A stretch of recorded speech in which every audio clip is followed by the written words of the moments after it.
Removing vitreous floaters is something that has become more and more common in our practice and in practices around the United States. And it can be very, very effective and very rewarding. One of the things that's increased our ability to do these is patient selection. So, who do you remove floaters in?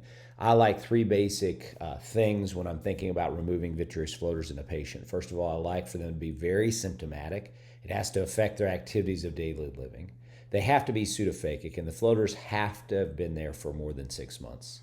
Also, I like it if they don't have any peripheral pathology like lattice degeneration or anything such as that.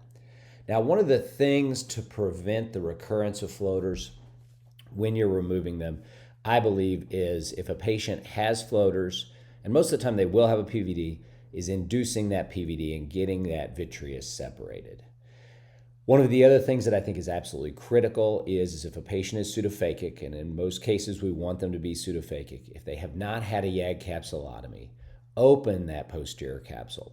There's nothing worse than having a patient who's had a successful vitrectomy and then goes to their doctor and has a YAG capsulotomy and gets a floater back.